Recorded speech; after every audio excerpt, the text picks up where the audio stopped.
महाराज आज पुत्रदा एकादशी है।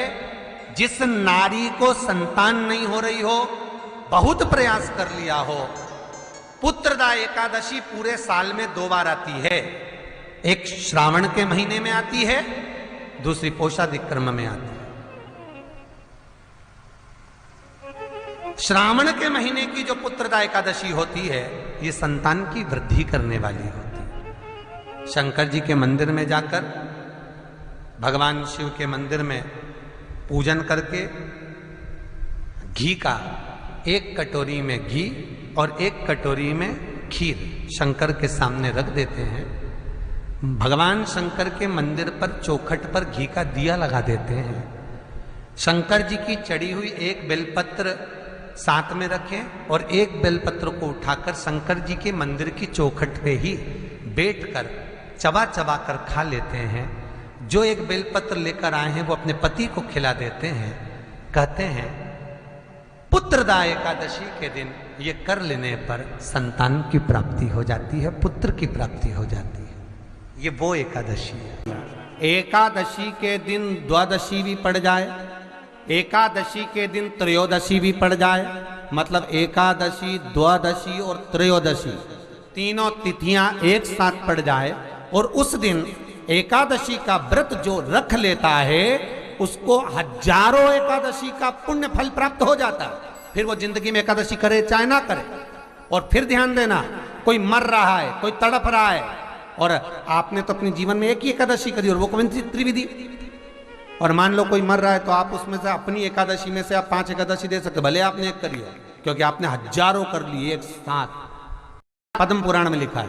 और विष्णु सबसे पहला नियम एकादशी व्रत कि आप जिस दिन व्रत करो उसके 1 दिन पहले भक्ति का संचार इस हृदय में कर लो।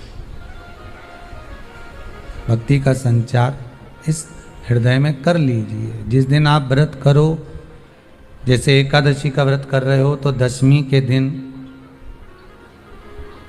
शाम का समय जब आवे, रात्रि जब होने लगे, शाम का समय आवे और रात्रि का आप जब भोजन ग्रहण करो तो उस भोजन में कोई ऐसा पदार्थ ग्रहण मत करिए जिस पदार्थ के कारण आपकी एकादशी बिगड़ जाए।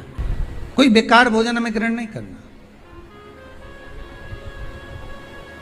श्रेष्ठ भोजन ग्रहण करिए दशमी के दिन। और एकादशी का दूसरा नियम बहुत ध्यान से सुनिएगा। जिस दिन आपकी एकादशी का व्रत हो उस दिन प्रयास करिएगा कि अपने हाथ से किसी भी वृक्ष की कोई पत्ती टूटे ना। किसी भी वृक्ष की, पौधे की, किसी भी वृक्ष की पत्ती अपने हाथ से ना टूटे।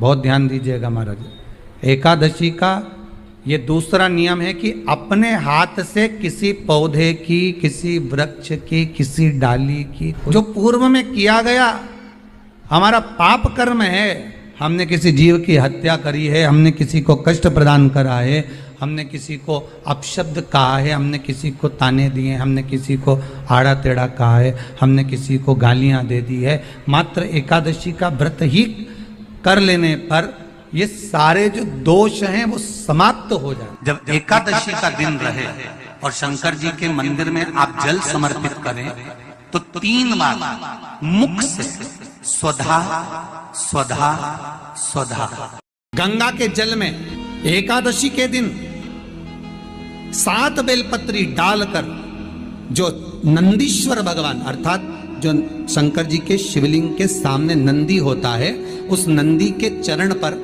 गंगा का जल चढ़ाकर बेलपत्री शिव पर समर्पित कर देता है, उसके घर में रुपया रुकना चालू हो जाता है, फिर वो गलत जगह पर नहीं जाता। हमारे हिंदू धर्म, हमारा शास्त्र कहता है, हमारे शास्त्र, हमारे वेद डॉक्टर वर्णन करते हैं कि पीपल के पत्ते को अगर एकादशी और द्वादशी के दिन एक तांबे के पात्र में गला कर रख दिया जाए और उस पानी का आचमन 3 बार करा जाए तो जिसकी नाड़ियां चोक भी हो जाती है, डॉक्टर बोले इसका बाईपास करना पड़ेगा, उसको केवल 3 आचमन पानी एकादशी और द्वादशी को पीपल के पत्ते का कराया जाए तो अंदर की नाड़ियां भी खुल जाती है।